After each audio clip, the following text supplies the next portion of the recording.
그리고 1,000만 원 이상 인출할 때는 더 빡빡해졌습니다. 1,000만 원 이상 인출을 하면 은행 책임자가 직접 나와가지고 현금 인출하려는 용도랑 비더리치 세무사 김국현입니다. 올해부터 바뀐 은행 업무와 시스템 4가지에 대해서 설명을 드리겠습니다. 현금 입금, 출금 내 마음대로 못하고 있는데요. ATM기에서 입출금하는 것과 출금 계좌 개설, 뱅킹까지 알고 계시면 도움되는 정보들이 많으니까요. 끝까지 한번 봐주세요. 1,000만 원 이상 인출을 하면 금융정보원에 무조건 통보가 되고요. 증여뿐만 아니라 보이스피싱 같은 이상거래를 확인하려고 하는 건데요. 이번에 바뀐 은행 업무는 보이스피싱을 막기 위해서입니다. 그런데 이 바뀐 제도로 증여까지도 검증할 수 있을 것 같습니다. 그래서 잘 알아두시면 좋을 것 같고요. 최근 보이스피싱 범죄는 피해자가 피해금을 이체하는 계좌 이체형은 좀 감소하고 피해자를 직접 만나서 현금을 가로채는 대면 편취형이 급증하고 있다고 합니다. 실제로 경찰에 따르면 보이스피싱 피해 건수를 한번 조사를 해봤는데요. 대면 편취형, 그래서 만나서 하는 거는 2019년부터 8.6%에서 73%까지 급증했다고 하네요. 대면 편취형은 실제로 돈을 인출해 가지고 와서 빼는 거겠죠. 예전에는 좀 주의하면 검사나 특정 경찰을 좀 사칭을 해서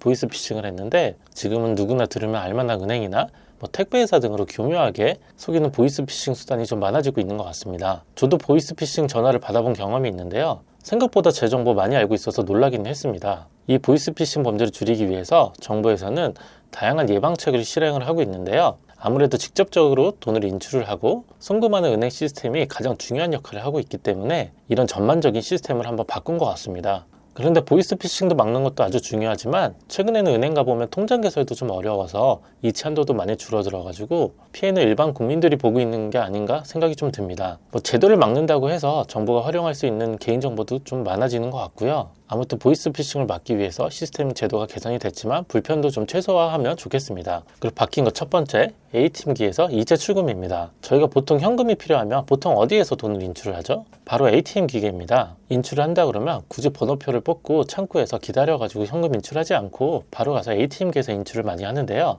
괜히 창구 가면 이것저것 물어볼 것 같기도 하잖아요. 다행스럽게 이런 소액의 현금 입출금은 기존과 똑같습니다. 그런데 바뀐 거는 이 ATM 기계에서 카드나 통장을 사용하지 않고 계좌번호만 입력해서 이체하는 경우에 기존에 1회 한도가 100만 원이었는데 이걸 50만 원으로 줄였습니다. 그리고 카드나 통장을 쓰지 않고 ATM에서 출금을 할 수 있는데요. 이게 기존에는 원래 한도가 없었는데 이게 바뀐 것이 출금을 하루에 300만 원까지만 할 수 있도록 만들었습니다. 정리를 해보면 ATM 기계에서 통장이나 카드로 쓰는 것은 바뀌지 않았지만 이게 없이 계좌로만 인출하는 거 300만 원까지만 한도가 생겼습니다. 아마도 보이스피싱의 경우에 계좌 이체로 입금하는 경우가 많아서 이 한도를 줄여놓은 것 같습니다. 두 번째로 바뀐 거는 창구에서 현금을 인출하는 경우입니다. 은행에서 500만 원 인출을 하려고 하는 경우에는 맞춤형 문진이라는 것을 새롭게 실시하게 됩니다. 맞춤형 문진은 바로 출금을 하는 경우에 혹시 출금하려고 하는 사람이 대출을 빙자 보이스피싱을 당하고 있어서 인출하려고 하는 것이 아닌지 인출 목적을 다시 한번 확인을 하는 것입니다. 그래서 맞춤형 문진이라는 걸 써서 왜 인출을 하는지 물어보는 거죠.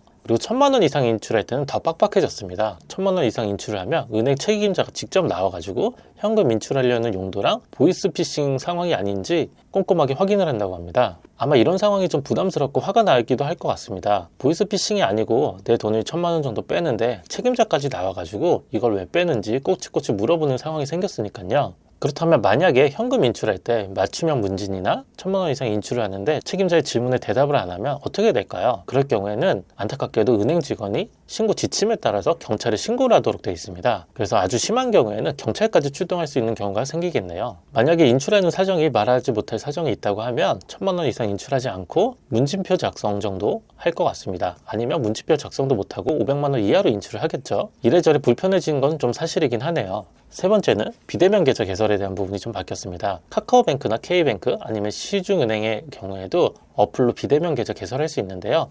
주식계좌 비대면 계좌로 많이 개설하시잖아요. 근데 몇 개씩은 만들 수 없지만 신분증 하나만 있으면 좀 편하게 개설을 할 수 있었습니다. 그런데 이제는 신분증 하나만 가능했던 이 비대면 계좌 개설을 까다롭게 볼 예정입니다. 예전에는 예금, 적금, 주식 투자를 할 때 스마트폰 하나만 있으면 신분증만 제출을 하고 간단하게 은행 온라인 어플을 사용해서 계좌 개설을 할 수 있었는데요. 비대면 계좌 개설할 때 사용하는 신분증이 위조된 신분증이 아닌지 또 도용된 신분증은 아닌지 금융결제원의 신분증 진위 확인 시스템이란 것을 의무화하고 안면 인식까지 거쳐야 된다고 합니다. 스마트폰 기술이 발전되니까 안면 인식까지 생겼네요. 이것도 좀 불편해지긴 했습니다. 마지막 네 번째는 뱅킹 어플에서 비대면 계좌를 개설하고 나서 개설한 지 3일 동안은 오픈 뱅킹에서 이체가 불가능하다고 합니다.